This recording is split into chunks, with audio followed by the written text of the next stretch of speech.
Hi, my name is Amy Blackwell, and I had labeled this project the Course of AIDS. The reason I did that is because it is a course of AIDS.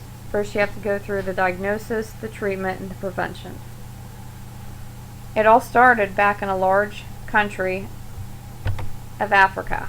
They believe that Africa was its origin, actually West Central Africa to be exact. In 1959, the first death of HIV was actually in the Congo. By the summer of 1981, young men were dying of serious and rare infections due to the damaged immune systems. Yet the cause was unknown, and where it was coming from, they did not know. Many years later, they discovered that the disease and the virus adapted itself and evolved from chimpanzees. In the year 1984, AIDS was found in a baby, and they had learned it had entered through the baby's blood supply. So all blood banks were notified and transfusions were stopped unless emergency basis. 35,000 Americans were contaminated with bad blood.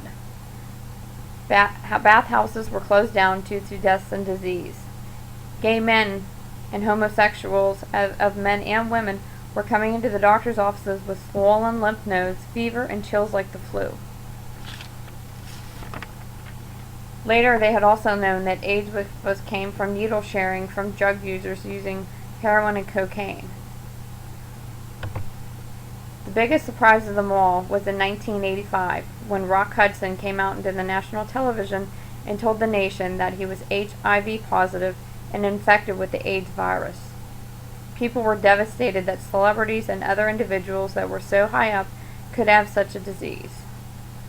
After the virus was well spread, many activist groups had came out, and such as the LGBT, the Tea Party, Queer Nation, ATAC group, and the ACT UP. Many of these activist groups were well-educated individuals who knew their rights as Americans. They protested in many areas and locations, and they had no fear. They believed in what they stood for and what they always will stand for. In 1987, the AIDS quilt was made and spread out in Washington, D.C. to take into account of 40,000 people that had already died from the virus. I say maintenance and prevention because that is exactly what it is.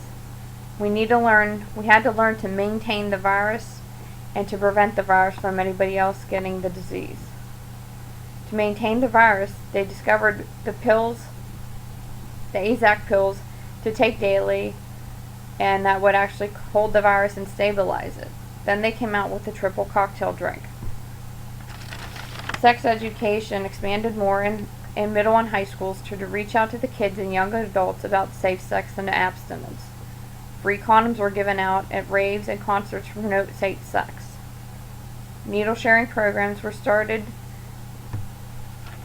for the drug users and people that had to administer insulin to themselves, such as diabetics and whatnot. The AIDS virus has killed many people, but we are not giving up yet. We are still going to search the cure.